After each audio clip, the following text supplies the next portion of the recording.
right. So, yeah, I'm going to silence my notifications as well. Okay. So, welcome everybody to Coffee Talk. And I'm excited to meet my new friend here, Robyn Vogel from the Boston area.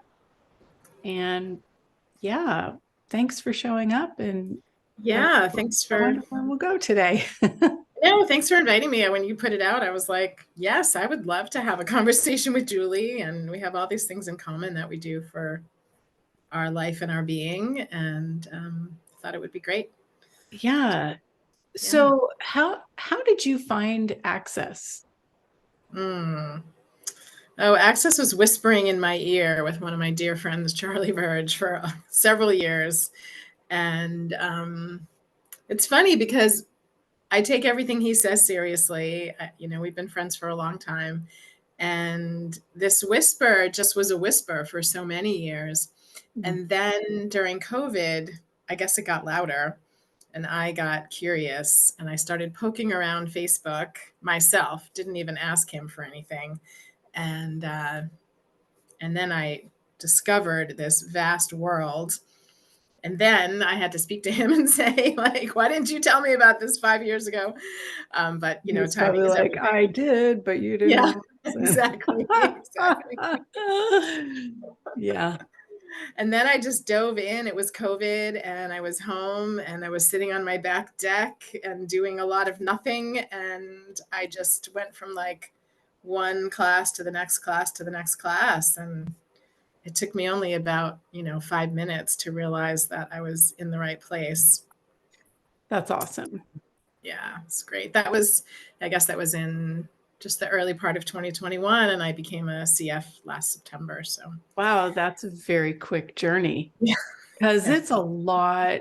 I mean, Yeah. most people probably don't realize how much you need to Yeah. learn and dig through reference materials and like all these classes to hone your awareness to be able to become a facilitator of this work. It's not just like, okay. I I mean, for a know. bars facilitator, it's pretty easy. Yeah, very right. But the certified facilitator and the training every single year requires so much. I call it Mhm. my access PhD. Yes. Absolutely, yes. Let's call it the consciousness PhD, There you go. Yeah. right? PhD in consciousness. I like that. PhD in consciousness. And, it is an investment. However, the investment in consciousness always pays off way more than what money can equal. Yeah, absolutely. Absolutely. I feel like so many things in my world have changed and I've noticed people on the outside of me reflecting.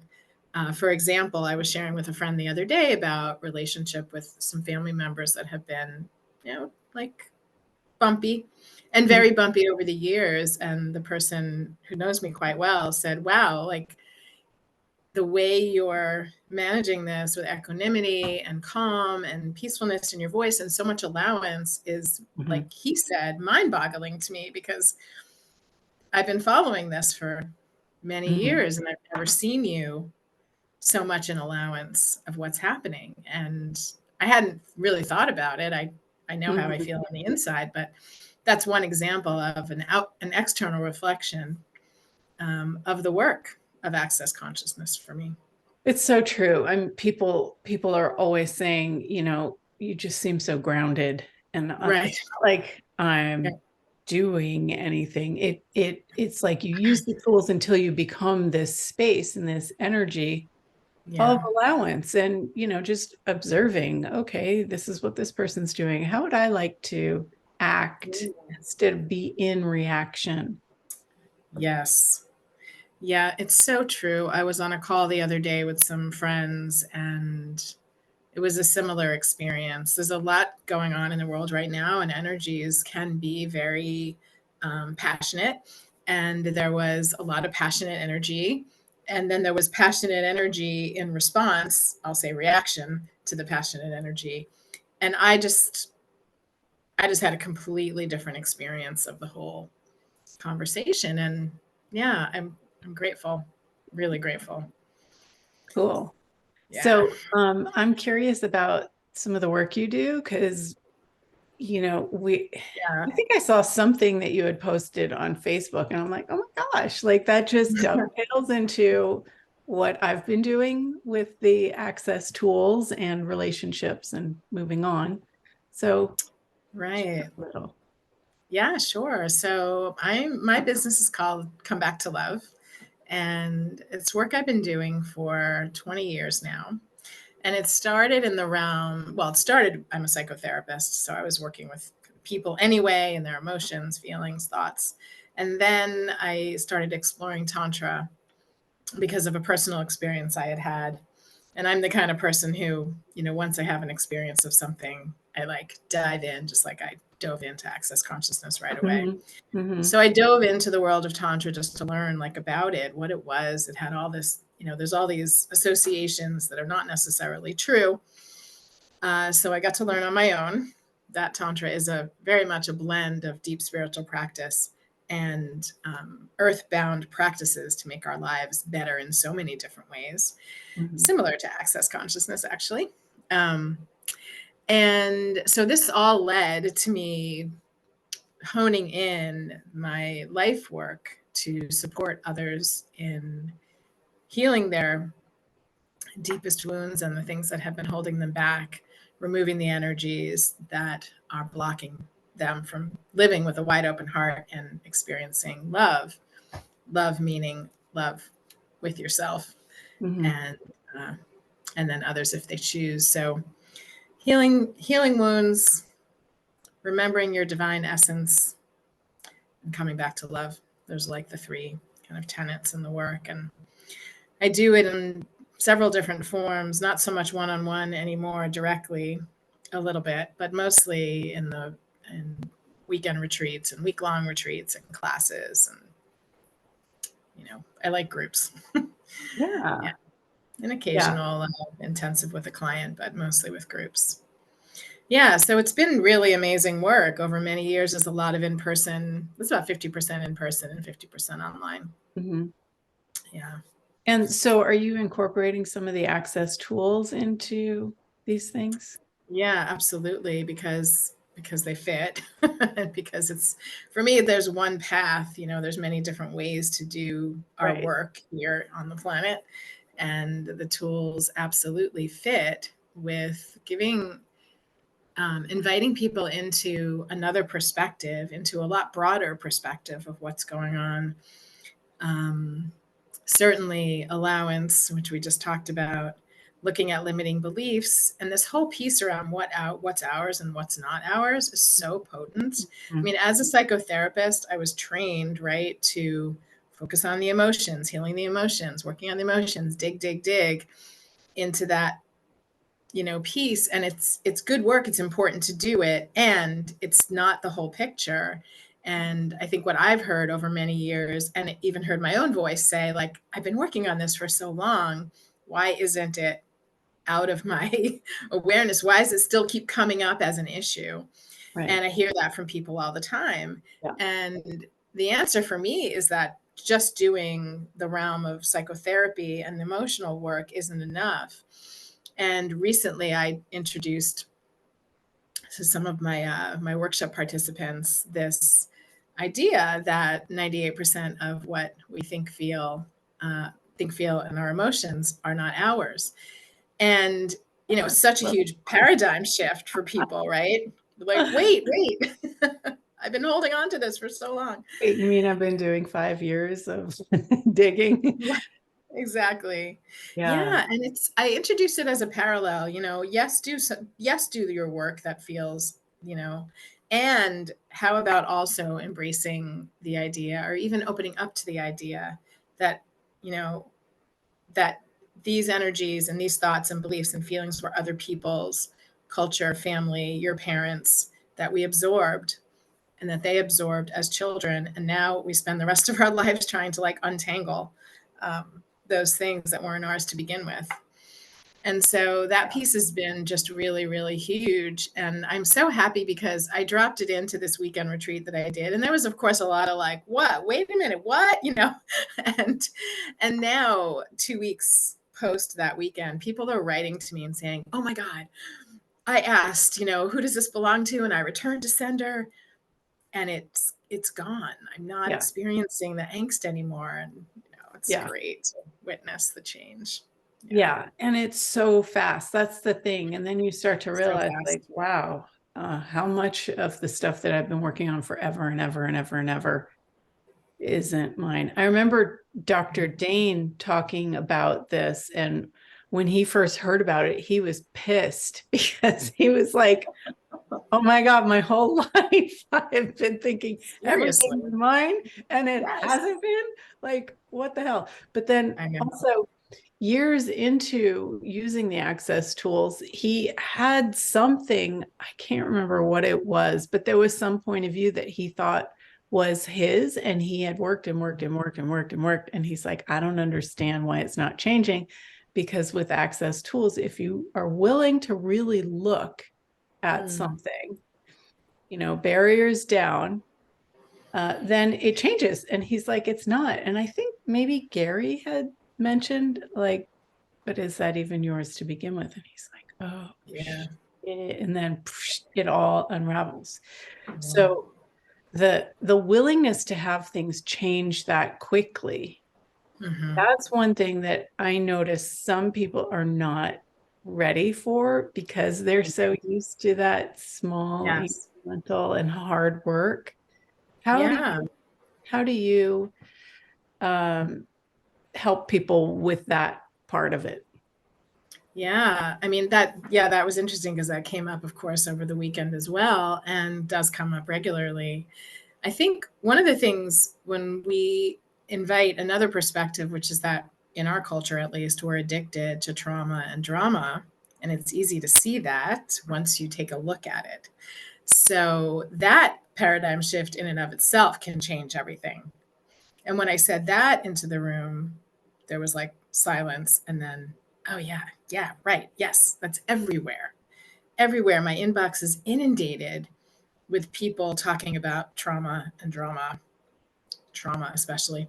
And we can see how the culture sort of personal growth culture is oriented around that. And so it's reinforcing, right? It's making a statement, it's putting a conclusion in, period at the end of the sentence, and it's really driving it home. And that is actually part of the piece that needs to be returned to sender, right? So we invite when at least what I've noticed is that when I invite people into that perspective, that's also something to return to sender because it's an addiction that we have and it's just keeping us distracted. I find that what the people that are ready, they can see that. The Mm-hmm. other people are not yet ready for that, but the Yeah. people that are ready can see that, and then like everything shatters. It's like, oh my God, I can change this. Just like the story of Dr. Dane. I'm sure we both have our stories similar. Yeah. But yeah, It is it that's a is big piece. interesting. And like the willingness to really be aware, and then you start to notice when you're hooking into these things. And sometimes people go into the wrongness, like, oh, I'm still doing this, I still feel this way. And it's never about the wrongness. It's like, oh wow, look at that, I'm aware of it as it's coming in. How does it get better than that? And is this mine? Return it to sender. And then Right. over, like, you're in and out of it so quickly instead Yeah. of dragging down for months and years. Like, I know people who after their divorce, they were in bed for a year because Mm. they couldn't get over all of that stuff. Sure. And I mean, that's Yeah, it's hard. a great example. Yeah, it's a great example because there's so many cultural norms about grieving and about divorce, especially. And yeah, I remember a long time ago, this was way before Access and way before I was really all that aware, but I met somebody who had gotten divorced and she said, she said, I had a really successful 10-year marriage, and now I'm having a new relationship that I'm really enjoying. And I never, ever at that time heard anybody say, I guess it was at least 20 years ago or Mhm. more, heard anybody say that. It's just not a perspective that we have in our culture, in this Western Mhm. culture, many other Mhm. cultures too. Yeah. So, yeah, so the staying in bed for a year is kind of, the presumption that we're supposed to do that. We're Yeah, supposed to and like be it's supposed to be horrible and they're wrong, you know, and all of this. And then anytime you move on, you're taking all that baggage with you. And a lot of people don't realize that there is a way to let go of all of that stuff, let go of the wrongness, and Mhm. and all of it, and not have any baggage. Really Yeah, be fresh and new. And it's yeah. funny because, like, even people who are looking for new relationships, who've even done some work, will say something like, um, I don't do drama or what. And they put out with such this force of energy that you can tell that they're bringing that with them. Mhm. Not, like it's just not an issue if you've let go of it all. Yeah, what I find, what listening to you, what I'm remembering or what I'm aware of is that feeling of lightness in the body, like that feeling of freedom and space, is so unfamiliar. Mhm. It's like it's just really unfamiliar. And so to shift from the feeling of sort of heaviness and holding on and carrying, like you said, carrying the luggage, carrying the burdens, that's what's familiar. And we all do what's familiar because, you know, it feels good, even though lots of times it totally doesn't. Yeah. Um, yeah. So it's interesting. I remember when I first started doing Access, that I would hear over and over again, like, oh, I have so much space. I can feel so much space. And I was like, space? How do I feel space? I don't know how to feel space. What does space feel like? What does that even mean, space? And then as I was getting my bars run and as I was, taking classes, I was like, oh, space. But it's a somatic, energetic awareness that, for me anyway, I don't know about other people listening and the other people's experiences, but for me, I had to have the experience of it in my body to know what it is. And then it's more accessible, because then if I'm carrying something, I'm like, oh, I want to be there with all the space and freedom in my body and energy field. I don't want to be holding this heaviness. But I just think, yeah, I think it's, for me anyway, I don't want to generalize, but I think that it's not easy to feel that spaciousness and that sense of freedom. And once we're able to, it's like, oh, okay, now I Mm. can let go of these things because I know Yeah. I know what I want to feel. I So, think that's where bars can be such a yeah, contribution yeah, because, like, so many times, I'll back up a little bit. When I first found Access, I was 15 years into my marriage, and I was like, oh gosh, like I knew the end was coming, but I was trying to do all kinds of things to make it better and make it last and all this. And so I used bars a lot. We actually both became facilitators and were facilitators for 5 years before I chose to end it. And then every time we had something come up, we ran bars and there was this space, like even going through all of our belongings, especially like the garage and the storage and all of that. It's not just stuff, but there's all kinds of entities and memories and all kinds of things intertwined in it. And I'd get to this place where I was like, oh my God, I can't do it. Ah. And he'd go, come on, I'll run your bars. Or, you know, we ran each other's bars and then we're like, okay, I can do this. Do you want this? Let's get rid of that. I'll take wow. that. And it was so easy that Hmm. Gary actually asked me to write the book because he was like, what you've done is so different. And we were friends throughout the process. I think because of the tools, although yes, the tools you have to use and choose to use the tools. Yeah. um, Yes.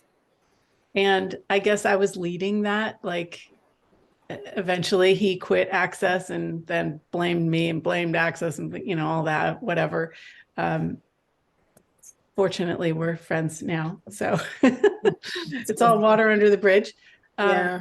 but like you have to use the tools, otherwise you go into this blame, shame, regret, guilt, all this crap that's Right. not even real. It's just a invention. Exactly. Yeah, that's beautiful. I was thinking, wow, I would have loved to have had bars in my life when I was choosing to separate. Also, that would have And been it just lovely. gives you this space, like you Yeah, can't. exactly. It's like, oh right. Yeah, back to myself. So bars is so amazing. I was saying to you before we came on live that I was at an expo this weekend. So Mm, 6,000 people came through and I ran bars all day Saturday, all day Sunday. mm.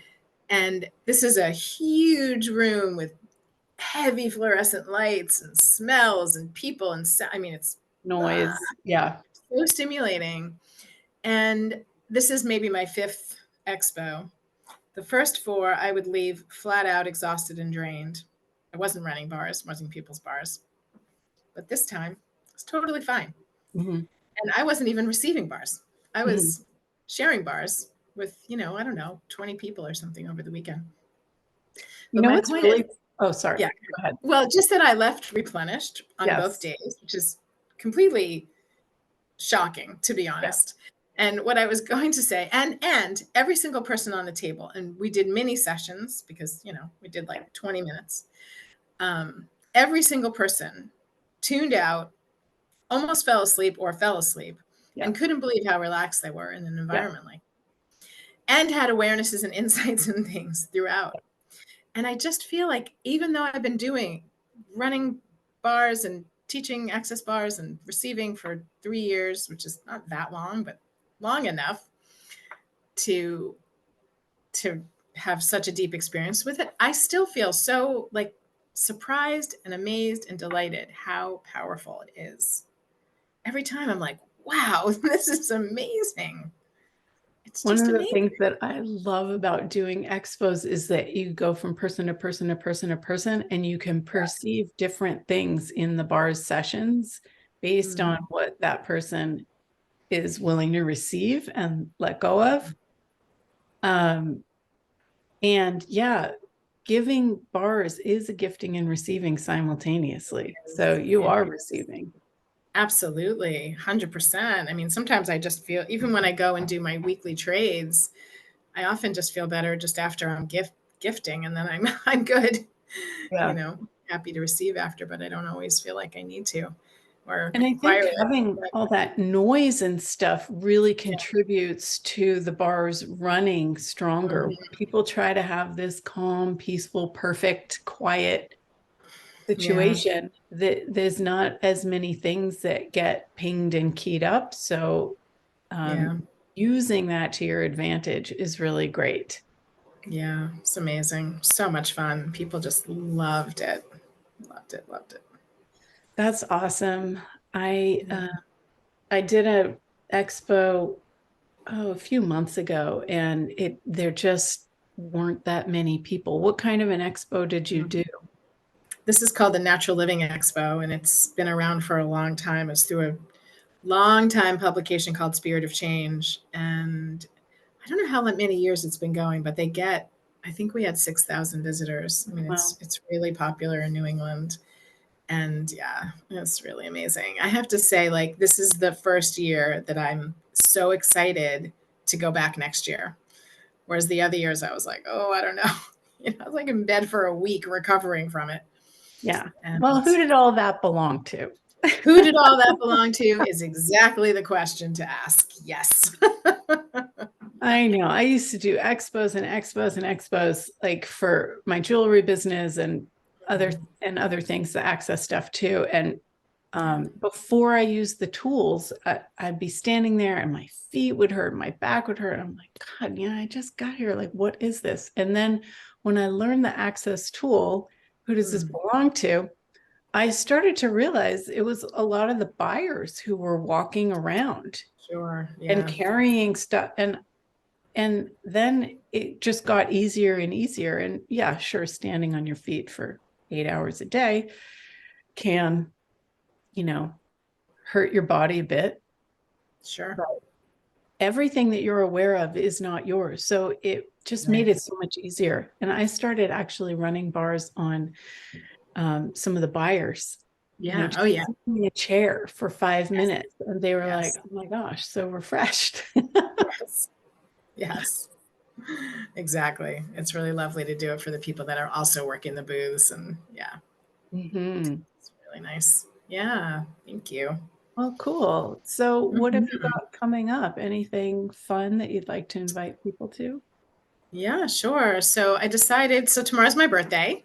Um, Oh, happy yeah, birthday. thank you. Yes, I'm turning 58 tomorrow. I'm really excited. I love my birthday. I am one who loves my birthday. I feel like it's a total gift every year, and I'm thrilled to celebrate my time on the planet. Yeah. And yeah, so I actually moved my monthly class to my birthday so I could do it on my birthday. It's called Love in the Face of Hate. And it's a free class. It's actually tomorrow night, 8 p.m. Eastern, so 5 p.m. Pacific. And we are going to dive into what I love best, which is love and light inside our beings, coming to a place of stillness, relaxation, and deep connection to the earth. We expand way, way, way out. And then from there, like magic happens on these calls for people. And so I'm really excited. I've been doing, and I've been doing this kind of work, like I said, for a really long time, but especially in the last like month and a half or so, when people join, they're just so, so grateful to have this space to connect with themselves and go through their day or the rest of the week with a lot more love and connection to themselves, to the earth, and to a different reality, shall I say. Nice. So, yeah, so that's tomorrow night, 8 to 9 p.m. Eastern. And I'm really looking forward to that. Cool. You'll have to share the link and I'll post Hmm. it here with this video. Sure. Thank you. Awesome. Yeah. So maybe I will join you on that. I think I have the space and That'd I'll be great. invite you. I'm doing a free intro talk to the entities tomorrow morning, my morning, 9 a.m. So you're noon. Uh, Nice. just a quickie taster. What is entity and just to open up people's minds and possibilities about it, because anything that we um, are blocked to or cut off from, it's a limitation for us, and there's so much more to There's explore. so much more. I'm so glad you're doing that. I want to put a little plug in there because I have learned so much in the last couple of years about entities and how we can just that, well, it's such a vast topic that Mm. they exist, how to manage them in my world, and how to invite them to contribute to my life, which has really changed a lot. And so I'd love that you're going to share that. And what's really funny is entity work, there's a lot of relationship stuff in it. Mm. So and I've known in classes over the years, uh, sometimes when there's relationship issues or somebody can't meet somebody or whatever, Mm. sometimes there's some other entity inculcated, some other entity related issue that's keeping this from being open and easy and flowing. So Mm. Love it. I love how they contribute to each other, all these different facets. Yeah, that's Anyway, beautiful. yeah, it was so good to meet you finally. Yeah, you too, finally. I I know. think I think it would be fun to create something together if you're up for it. You know, Yeah, absolutely. I love we should collaboration. we should Yeah. talk afterwards, and Yes. I look forward to going to your free thing and You. what We'll else is see. possible. what else is possible. And just a shout out to everybody who's been listening or going to listen to this recording. Thank you for being here. And thank you, Julie, for having me. It's really been lovely to spend this time with you. Good energy. Yeah, thanks for playing. And thanks, everybody. See you next week. Bye. Bye.